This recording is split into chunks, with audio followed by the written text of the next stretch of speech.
Hey gang, this is Mike with my Real Estate Dojo, and today's lesson is about the 80-20% rule in real estate business and entrepreneurship. So let's go ahead and dive in and get started, gang. Alright, I know every one of you guys have heard the 80-20% rule. If you haven't, I'm going to go ahead and explain it to you right now. But this video is divided into two parts. Learning about the 80-20% rule in my business, in the moving company, in the real estate business, in the real estate investment business, and then how you should too use the 80-20% rule as a real estate investor or just an entrepreneur. So let's dive in and get started, gang. What I've came across the 80-20% rule and I implemented in 2015 was that there's two types of customers out there in your business or in my business. So let me go ahead and talk about the customers in my business. In my moving company, what I realized is that 20% of my customers, which is this much, will give me 80% of my business. Okay? Again, 20% of my customers will give me 80% of my business. On the other hand, there's 20% of my customers in my moving business that give me 80% of my headaches. So again, 20% of my customers give me 80% of my headaches. So there's 20% that give me 80% of my business, and then there's the ones in the middle, and then there's that little 20% at the end that gives me 80% of my headaches. And the same thing has happened into my real estate business as Mr. Investor, okay? Or being a property landlord, same thing with renters. It doesn't matter what business you're in, you're gonna see this 80-20% ratio pattern happening in life, okay? So what do I mean by 20% of my customers give me 80% of my headaches? Well, if you take my moving company, there's customers that don't read our terms and conditions. There's customers that, fail to do their own due diligence and fill out the form or pay the deposit. And on the day they move, they don't know the terms and the conditions of our services, or they call and complain like, hey, the movers didn't show up. Well, you didn't pay your deposit. Okay, so we didn't make a reservation for you. So what I learned is 20% of your customers will give you 80% of your fucking headaches. On the other hand, there's that 20% of your customers will give you 80% of your business.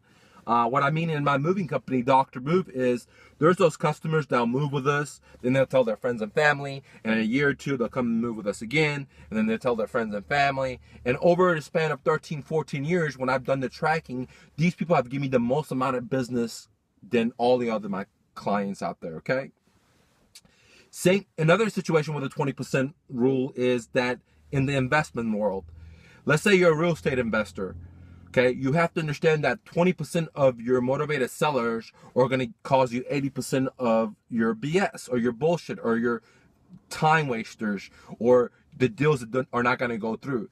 These motivated sellers are going to make you run around, make you drive everywhere, and at the end of the day, they're not gonna do one thing or another for the deal to go close. Maybe they're not gonna open the door for you, maybe for you to show the property to your buyers, or maybe to your inspectors, or maybe they want to show up to the title company for closing. Maybe after you sign a contract, they want to go behind your back and sell the deal to another investor. Whatever the story may be, that 20% of motivated sellers are gonna create 80% of your headaches. So the point of this story is, don't fuck with those sellers. Don't fuck with those motivated sellers, because even though you're hungry and you think you can make some money out of it, which I'm sure you can, but at the end of the day, that 20% is going to give you the most amount of pain and suffering, because you may not make your money, you may put a whole lot of time in there, they're going to put you in a roller coaster ride, etc. On the other hand, there's that other 20% of motivated sellers that are going to give you 80% of your business, or they're going to give you 80% of your profits. And my suggestion to you is, what I've implemented in my business is that work on the 20% that's going to give you 80% of your business, and then work on the other people in the middle, and fuck the people that are going to cause you the 20% that's going to cause you 80% of your headaches. Again, for example, in my business, Mr. Investor, if a motivated seller calls and I could use my experience of 14 years and say, hey, this guy is that type of motivated seller that's going to waste my fucking time. He is that type of motivated seller, that 20% that's going to give me 80% of my headache. And if I could tell that right off the phone with them, the conversation, then I'm going to tell them, hey, Joe, I'm sorry, I can't help you out. Have a great day. And the reason I do that is because I'd rather put my time and energy on the 20% that's going to give me 80% of my business. I'd rather put my time and energy on the ones in the middle that are going to give me a good deal. I don't want to put my time and energy onto people that are not going to be grateful. I don't want to put my time and energy into people that are not going to be appreciated. I don't want to put my energy onto shifty people that are going to be wishy-washy and they don't know what the fuck they want. I don't want to do that because no matter how extra mile I go to, no matter if I go above and beyond their expectation, they're just not going to be fucking happy. And end of the day, it's going to come back and hurt me because it's going to waste my time. It's going to make me bad reviews, whatever the story may be. It's not worth it. And my suggestion to you is stay the fuck away from those 20% of customers. They're going to give you 80% of your headache. And put your attention into the 20% that's going to give you 80% of your business or your profit, because that's the key for success. To deal with that motivated 20% that are actually going to put money into your pocket and they want your help. They're seeking your help and it's a win-win. You don't have to convince them. You don't have to sell them. You don't have to persuade them. They're believers. They believe in you. They want you to help them out, and you really need to put all your energy. You need to put all your extra mile into these people, because these people are going to go out there, be raving fans. They're going to tell their friends and family. They're going to keep using you over and over. Let me give you an example in my moving company, where when I was new entrepreneur, I would be happy to take any customer.